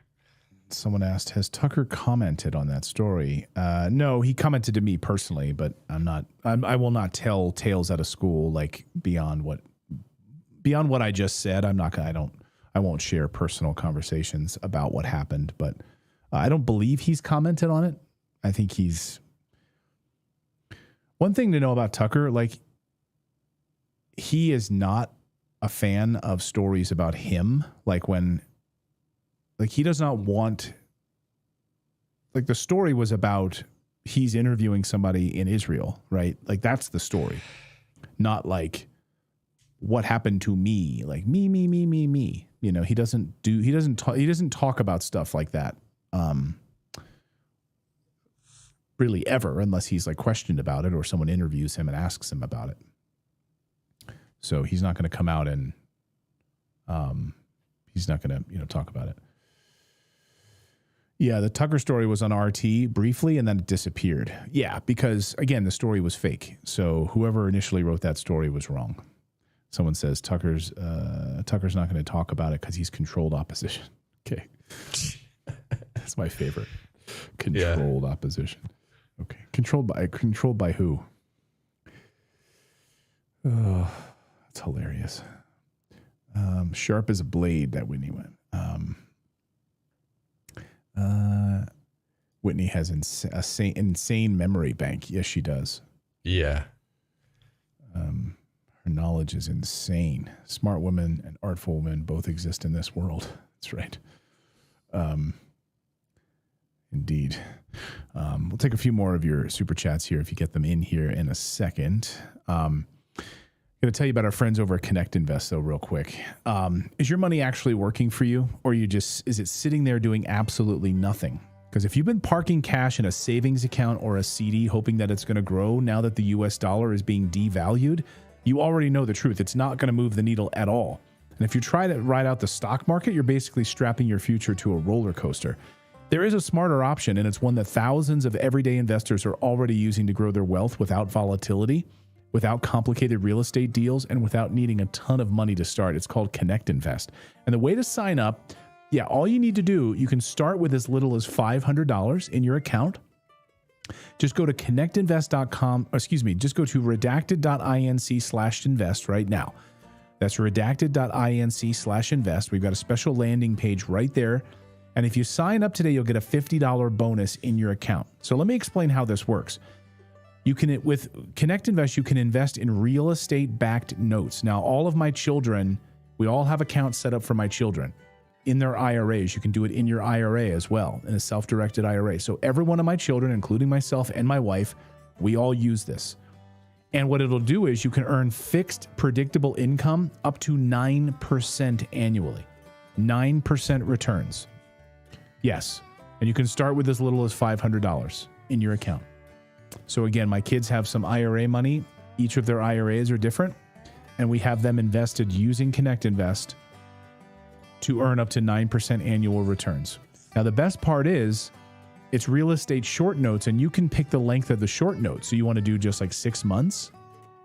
Basically, you'll tie your money up for 6 months, and then, you can reinvest it after the 6 months or whatever you want to do.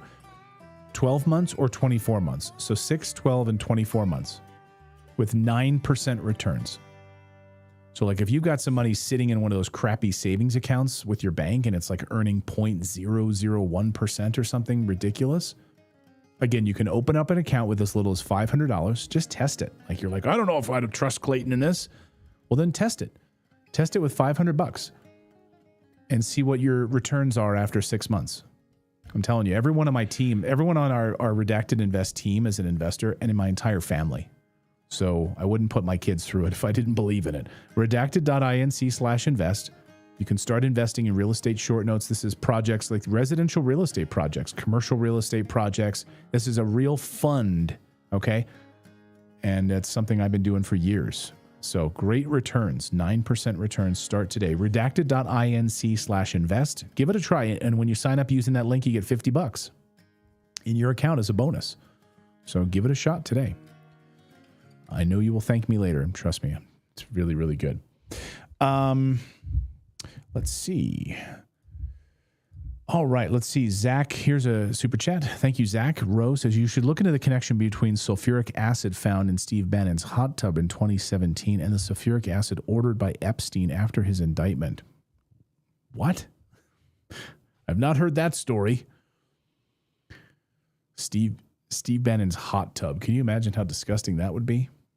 If there's a hot tub you don't want to be in, it's Steve Bannon's hot tub. That's for sure. Wonder if that's where the Joker came from. Oof. Oh, man.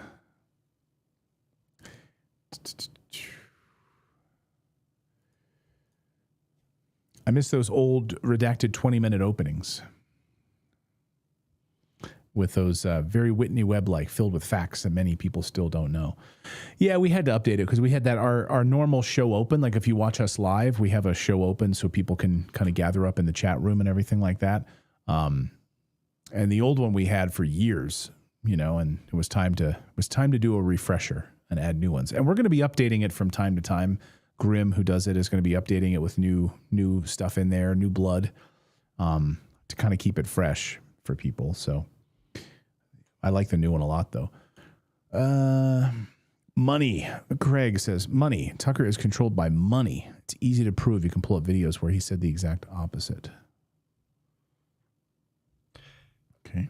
I think it's like, no, I think you have to understand, like, people are on journeys. So they might say something 6 years ago that they don't believe at all today. Like people have to have you have to give them the grace to change and realize things. Yeah. Well, I don't know what's like being controlled by money. I mean, as long as I've known him, that has been, he's always admitted he's just terrible with money. He just would he'll just buy everyone Starbucks. Like when I worked with him on Fox and Friends, he would just buy every morning, the entire crew. He'd just be like, here, take my credit card and just go buy everyone. Like he was never really concerned with money at all. He admits when he was at MSNBC and leaving, he almost went bankrupt. He ran out of money. He just went almost totally bankrupt. So I don't know that he's I've never known him to be motivated by money at all. But maybe you know something I don't know. I've known he doesn't even watch TV. That shocked me. He doesn't even own a television. I've been to his house. He has no freaking television. So I don't know, he spends his time fishing and hunting. He's not really, anyway, but that's, so when people say these things out of turn, well, how do you prove that? It's you're an anti-Semite. It's well, okay, prove that he's an I don't know. Anyway, but a lot of bots there, and trust me, obviously I don't know if you heard, the former Israeli, what's his name, the other day, or just yesterday it came out where he said basically we have to destroy Tucker Carlson.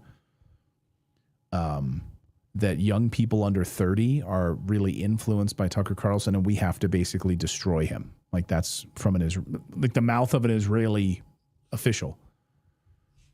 An American journalist, you have to destroy? Okay. So again, I'm not surprised. When we do a show or talk about Tucker, you're going to get flooded with people that have all this fake, Laura Loomer information that don't know what they're talking about. So it's not surprising to me at all. or if you still trust people like Mark Levin and people like that. Yeah.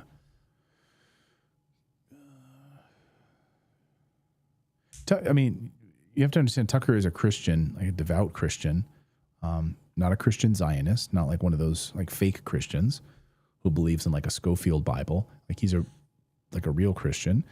So when someone says, Craig in the chat says, Tucker deeply distrusted Muslims until he visited a bunch of rich Muslims. Apparently Tucker read a different Quran. When did he I mean, if you read the Quran versus the Bible, the Bible has a lot more violence in it than the Quran. I mean, it's a book. Well, also Tucker was actually really aligned with like a lot of neocons back in the day. He supported the Iraq War against Muslims.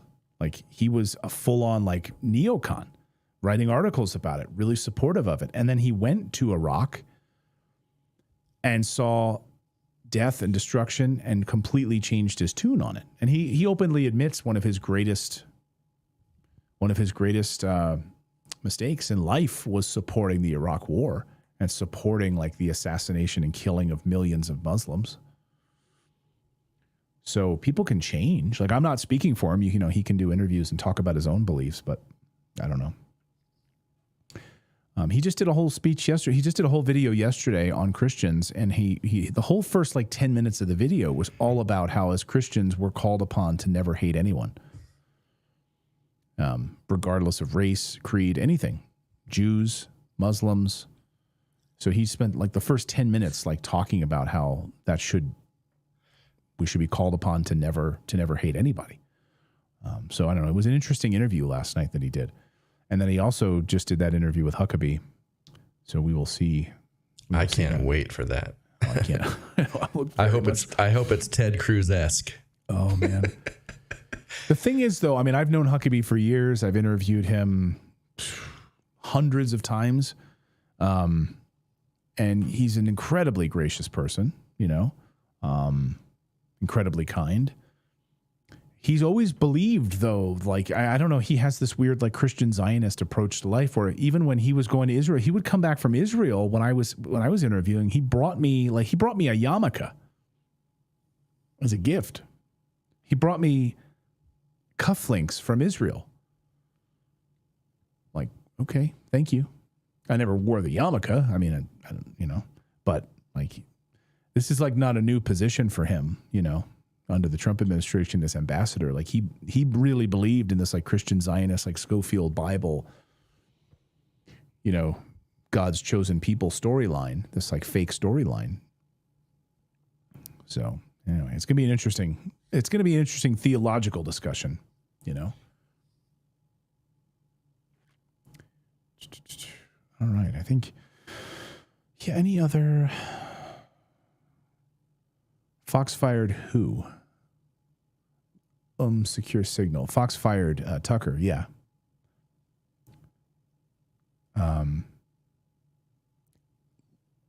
There's a couple of, I mean, I know some stuff I probably won't really talk about, although I think one of the reasons that Fox fired Tucker is because of Tucker having Trump on his show and the powers that be. Rupert Murdoch, I mean, they hated Trump. They absolutely did not want him on his show, did not want him to become president of the United States. And when Tucker had him on his show, he got phone calls from the executives and Rupert Murdoch. They were furious about it. That's one big reason. That's one huge reason, actually. Kyle says, when are you going to go? Sorry, I can't click on this thing. Kyle, Fear the Haggis, says, Clayton, when are you going to go on to catch up with Smash JT and talk games? Has he got back to you yet? Yeah, we were communicating through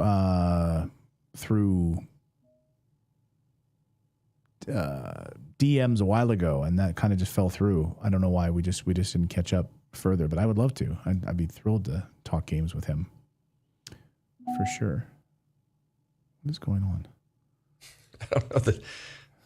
Yeah. Any other?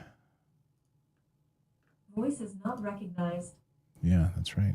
Where is the... Thank you, Maria Torres. Appreciate that. Really appreciate that. Thank you guys for spreading the truth. I appreciate that. Stop smoking the dope, Ant-Man channel. Thank you. Do you think, Ugly Truth says, do you think the DOJ is going to do anything now that we're seeing other countries move on this? Who? I mean, are you going to bring Les Wexner in there? I doubt it. Doesn't seem like they are.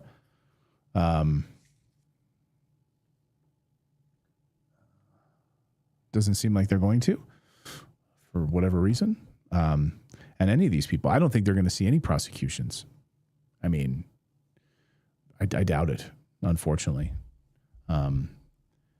Unless there's like some sort of aides and assistants, people that worked on the crew that were complicit, maybe. If Maxwell's not going to be, like nothing's going to go beyond what's going on with her now, her sweetheart deal. I mean, none of these other people are going to see any jail time. Someone in the chat says, didn't Tucker just to do an interview about jihad and the invasion of Muslims into the...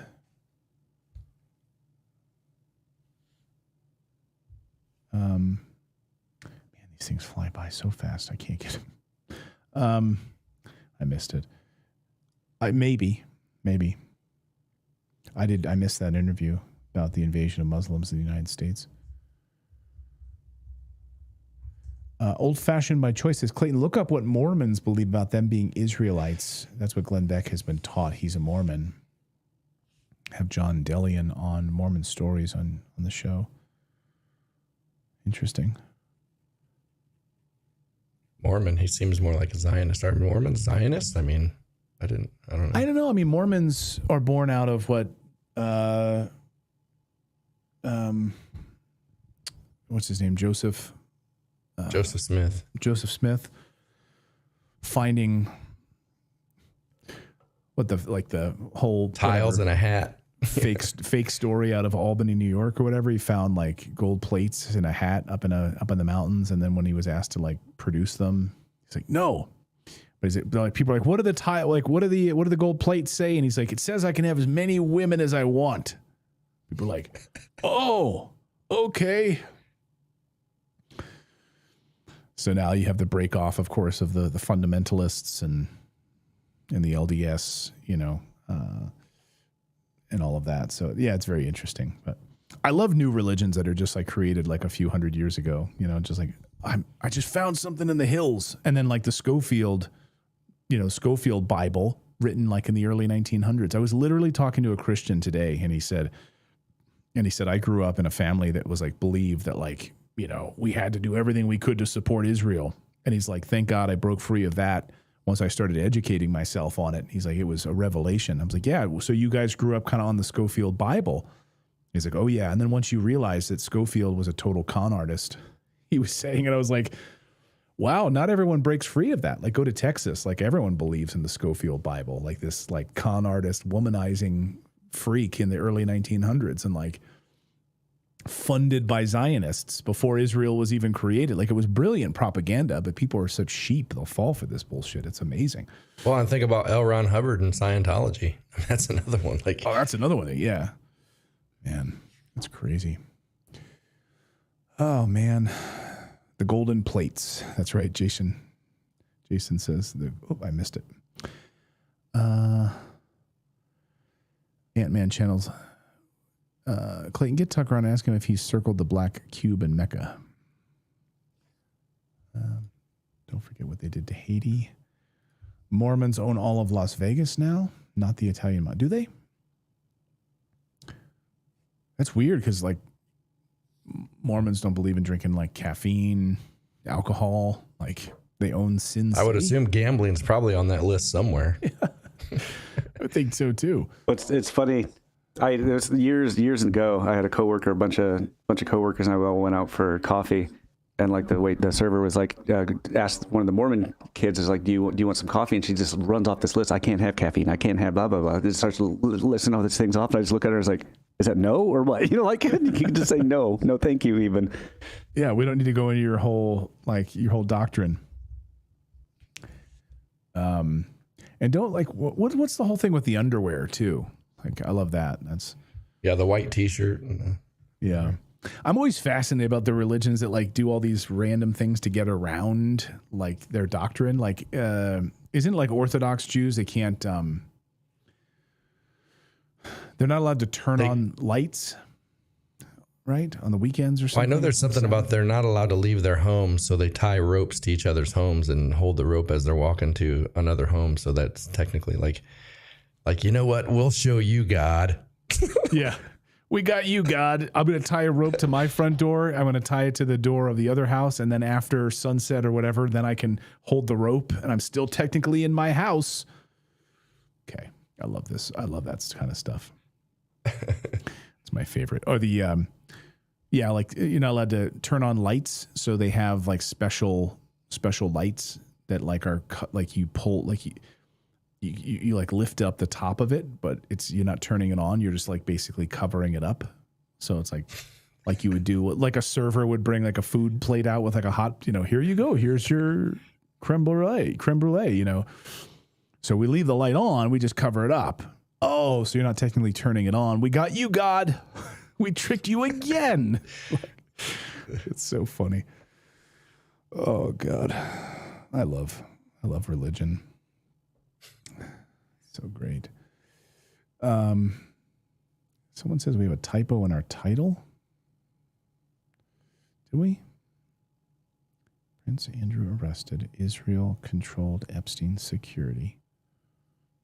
Oh, Price Andrew. Shoot. Yeah. Can we change the title of our show instead of Price Andrew? Damn. I was probably typing too quickly and didn't check it. I had like people in the house and I was dealing with all that. So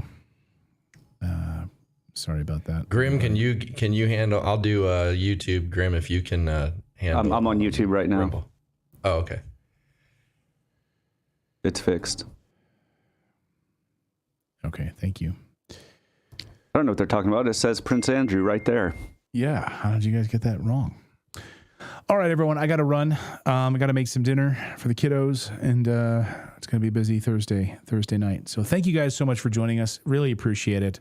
We'll be back here we got lots of great content for you this weekend, a lot of deep dive interviews, some pretty big stories, actually, that you're not going to want to miss.